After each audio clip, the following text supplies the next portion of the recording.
क्या सोचते ही रहते हैं कि मैंने कोई गलती नहीं की लेकिन फिर भी मेरी लाइफ में कुछ भी अच्छा नहीं हो रहा, या मैं हमेशा कुछ अच्छा करने की कोशिश कर रही हूँ लेकिन कुछ हो ही नहीं रहा, स्टक हो गए। अगर आप भी ऐसा ही सोच रहे हैं, इस वीडियो को देखिए, 3 लॉस को जानिए।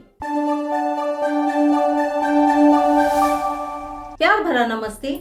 आज आपको बता रही हूँ 3 ऐसे यूनिवर्सल लॉ जिनको अगर जान लिया, जीवन में उतार लिया, समझ लिया, कुछ भी मैनिफेस्ट करना आपके लिए टफ नहीं होगा कभी भी। वीडियो में आगे बढ़ने से पहले रिक्वेस्ट है, चैनल को लाइक शेयर सब्सक्राइब जरूर कर लें।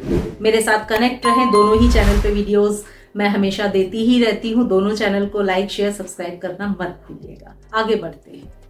3 लॉस की आज हमने बात की। आज मैं आपको यूनिवर्स किन 3 सिद्धांतों पे काम करता है इनको जान लीजिए। सिद्धांतों को जानना हमारे लिए जरूरी क्यों है? इसलिए जरूरी है क्योंकि मैनिफेस्टेशन का जो पूरा प्रोसेस है, लॉ ऑफ अट्रैक्शन का जो प्रोसेस है, आप लॉ ऑफ अट्रैक्शन की बहुत सारी टेक्निक्स यूज करते होंगे, मगर वो टेक्निक्स के पीछे सिद्धांत कौन से हैं, लॉस कौन से छुपे हुए हैं, अगर ये नहीं जाने तो वो टेक्निक भी आपको रिजल्ट नहीं देंगे। टेक्निक्स जादू नहीं है। जादू क्या है? लॉस। जादू क्या है? ये वाले प्रिंसिपल्स जिन पे यूनिवर्स काम कर रहा है। तो अगर आपने एक बार इन लॉस को जान लिया, यूनिवर्स की चाबी को अपने हाथ में ले लिया, कुछ भी आपके लिए मैनिफेस्ट करना टफ नहीं होगा। पहला यूनिवर्स का लॉ आज जो बता रही हूं वो है law of spiritual depth. Law of spiritual depth क्या कहता है कि आप किसी के साथ भी झूठ, फरेब, धोखा, पैसों के साथ दगाबाजी या कोई भी ऐसा काम करेंगे जो गलत है, तो आप ये मत सोचिए कि आपने गलत कर दिया। एक्चुअली आपने वो जो डेप्थ है ना, वो बैगेज अपना भारी कर लिया। यूनिवर्स में कुछ भी छुपता नहीं है, ये याद रखना। आप सोच रहे हैं कि छुपा हुआ है, मैंने ऐसा कर दिया, उसको पता नहीं चल पाया, हो सकता है उसको पता ना चल पाए या आपके परिवार या उसके परिवार को पता ना चल पाए, लेकिन यूनिवर्स को पता है। तो लॉ ऑफ स्पिरिचुअल डेप्थ क्या है? आप कोई भी चीज मैनिफेस्ट तब कर पाते हैं जब लॉ, वो जो आपका स्पिरिचुअल डेप्थ वाला जो बैगेज है, उसमें तो नहीं कोई ऐसी चीज पड़ी जो आपकी इस मैनिफेस्टेशन के प्रोसेस को रोक रही हो। यानी आप किसी को मैनिफेस्ट कर रहे हैं, किसी लड़के को, किसी बॉयफ्रेंड को, गर्लफ्रेंड को, किसी को मैनिफेस्ट कर रहे हैं या पैसे को मैनिफेस्ट कर रहे हैं, लेकिन ये जो कर्मा वाला बैग है ना, इसमें तो पड़ा हुआ है कि दूसरे को चीट किया है पैसों के लिए, दूसरे को रिलेशनशिप में आपने धोखा दिया है। अब आप मैनिफेस्टेशन की जर्नी में आगे बढ़ रहे हैं कि मैं इसको मैनिफेस्ट कर लूं, मैं पैसे को मैनिफेस्ट कर लूं। तो भाई, जब तक ये पलड़ा भारी है, कर्मा वाला बैग जो भारी है, डेप्ट वाला, बोझे वाला, तब तक आप मैनिफेस्ट नहीं कर पाएंगे। तो इसीलिए हमेशा याद रखना, मैनिफेस्ट आप तभी कर सकते हैं जब स्पिरिचुअल डेप्थ ना हो। तो कोशिश क्या करनी है? वीडियो को देखने के बाद ही, जब आप इस कर्मा को, इस लॉ को समझ गए हैं कि कोई कर्मा छुपता नहीं है, वो डेप्थ तो इकट्ठा होता ही जा रहा है, इस बर्थ में या इसके बाद किसी बर्थ में कहीं ना कहीं कर्जा हमको उतारना ही पड़ेगा। आज हमने किसी के 10,000 रुपए दबा लिए, नहीं दिए, लेकिन कहीं ना कहीं हो सकता है हमको इस जन्म में, अगले जन्म में कहीं ना कहीं तो हमें वो 10 का 20 चुकाना ही पड़ेगा। तो कोशिश क्या करनी है?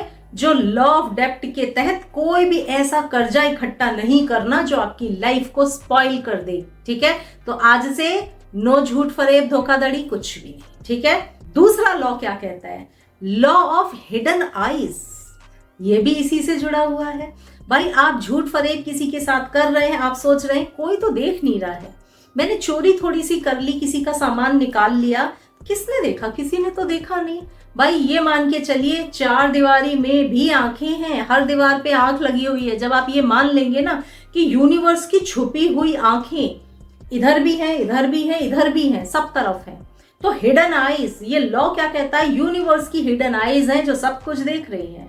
तो आपने किसी को धोखा दिया है, आप चीट कर रहे हैं किसी को रिलेशनशिप में, आपको लग रहा है किसी ने तो नहीं देखा, मैंने एक मैसेज किसी और को कर लिया, किसी और से बात कर लिया, किसी के साथ घूम लिया, तो क्या फर्क पड़ता है? फर्क तो पड़ता है। यूनिवर्स की हिडन आईज तो देख रही है, क्योंकि ये लॉ है, देख रही हैं। हो सकता है अगले किसी रिलेशनशिप में, अगले किसी लाइफ में आपको भी वही चीजों का सामना करना पड़ जाए, क्योंकि लॉ ऑफ स्पिरिचुअल डेप्थ भी है, लॉ ऑफ हिडन आईज भी है। दोनों चीजें देख रही हैं कि आप गलत कर रहे हैं। तो आज से हमेशा मान के चलना है कि कुछ 2 आंखें हमेशा मुझे देख रही हैं। जब आप ये मान के चलेंगे, गलत काम करना भूल जाएंगे, जब आपको ये समझ में आ जाएगा 2 आंखें हमेशा मुझे देख रही हैं, तो आप सही रास्ते ही चलेंगे। तो यूनिवर्स का ये लॉ सीख लेना। तीसरा लॉ क्या कहता है? Law of timing.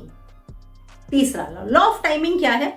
कभी कभी क्या होता है, कुछ यूनिवर्सल डोर्स जो है ना, वो तभी खुलते हैं जब यूनिवर्सल टाइम आ जाता है। बहुत बार प्रयास करने के बाद भी अगर दरवाजे नहीं खुल रहे हैं, रास्ते नहीं खुल रहे हैं, तो आपको मान के चलना है कि अभी उसका समय नहीं आया है। कई बार ये होता है, आप चैंट भी कर रहे हो, मंत्र जाप भी कर रहे हो, स्विच वर्ड भी बोल रहे हो, नंबर भी लिख रहे हो, रेकी हीलिंग भी कर रहे हो, बट स्टिल रिजल्ट आ ही नहीं रहा। निराश ना हो, मान के चले कि यूनिवर्स का अभी टाइम नहीं आया है।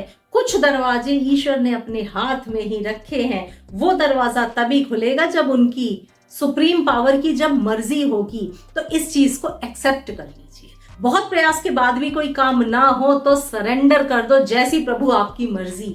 जब आपकी मर्जी होगी तो आप ये काम भी मेरा बना ही दोगे, और नहीं अगर बना रहे हो तो मेरा ही कुछ हित इसमें छुपा हुआ होगा।